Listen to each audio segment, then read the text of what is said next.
YouTubers, you can show here through a review of the Kamen Rider Gaim Capsule Lockseed Showa Rider Legend set. So this was a premium Bandai set that was released in January 2015 for a little under 15,000 yen for all of these Capsule Lockseeds, which seems like a lot, but it actually works out to a fairly justifiable price. It's just a lot at one time. But this is a set that comprises of all the Showa Riders as well as 3 secret ones that were released over time. The secret ones being right here, Shadow Moon, Shocker Rider, and Leader of Shocker. And the rest of them are obviously just a group of 15 Showa Riders, Rider number 1 through J. So, very nice box. I love the box. You have the black silhouette of Rider 1 on that side, and then you have the white colorful version on that side, as well as all the logos with their helmets in the logo, which is just a really nice touch. And then when you slide off that casing, you get a red box and a green box that completes this nice little circle of Showa Riders right here.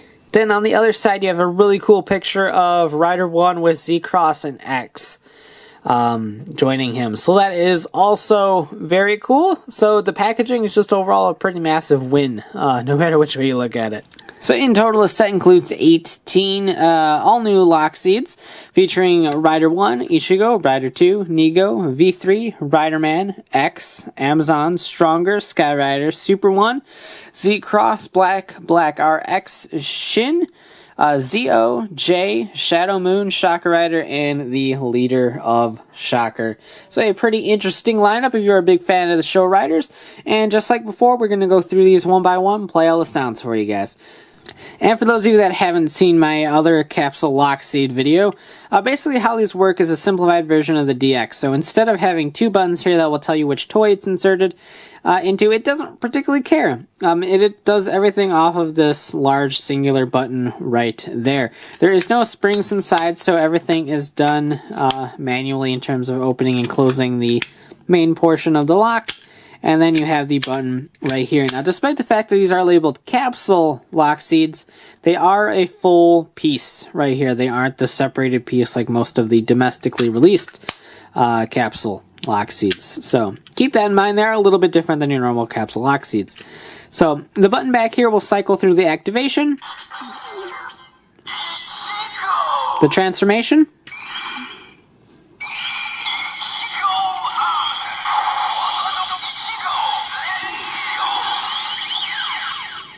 and then an attack. 1 hit is for the first attack, 2 hits for the second attack, and 3 hits or more for the final attack. So let's do 2.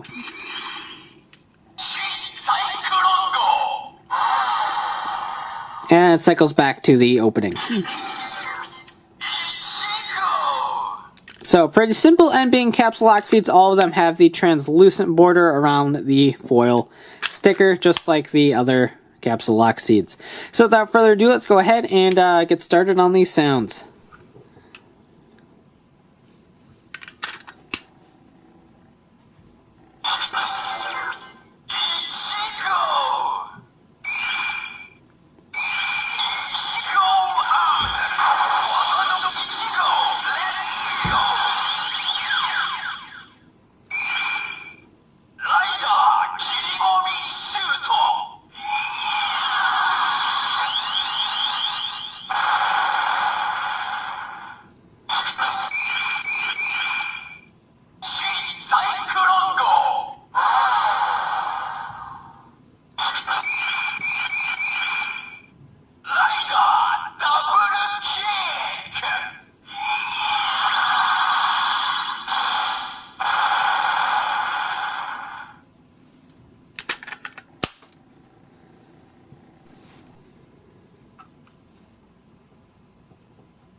It looks like a peanut.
And here's a quick visual comparison between the Candy Toy Rider 1 release and the Showa Legend Set Rider 1 release.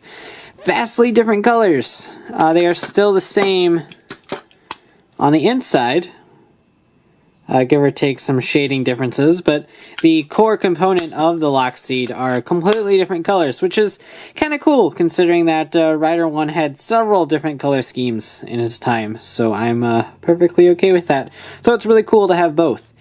For a sound comparison, obviously you just heard this one. If you want to hear the SG one, I will link down to my review of it. Time jump, skip button, and such, so you can hear it right away. And here is Black RX in the Candy Toy version and the Showa Legend Set version. Pretty much the same shade, unlike the Rider 1. They're pretty much the same shade, except for that opaque ring around the Lockseed. That is really the only main difference. However, there are sound differences, so if you want to hear the SG version sound, go ahead and click the annotation right down there to jump to that point of the good old Legend Rider Lockseed review, time jump, skippy thing. Alright, let's go. So overall, I really like this set. I'm not a huge Showa fan. I haven't really seen a whole lot yet, but they continue that trend that I really liked about the actual SG and Capsule releases, that it takes those iconic noises and phrases and riders and takes their own little Gaim spin on it, and I just love hearing everything that the Lockseeds have to offer. I love that with each of these, Rider 1 and Black RX being changed a little bit from their previous releases to include the bikes as the second attack noise. I think is really cool, except Shin, because he doesn't have a bike. Poor guy. But I really like that aspect as well, so you get to hear all the names of the bikes too, which I think is just really neat. So overall, they just look great on display with all the other SG and Capsule Lockseeds that you've collected thus far. Having pretty much every main Kamen Rider in a Lockseed form is really cool for display too. And the box is really neat too, so even if you don't display the Lockseeds themselves, the box that you can store them in does look great on display with your other Lockseeds too. So there is always that. So overall, it's definitely a winner. 15,000 yen is definitely pricey for these. Hopefully you can find them cheaper on the aftermarket, but it works out to a fairly reasonable price per Lockseed. It's a lot at one time. But overall, it was definitely worth it at the end, and I am very glad to have these in my collection. So thanks for watching, take care, and have a great one. Bye.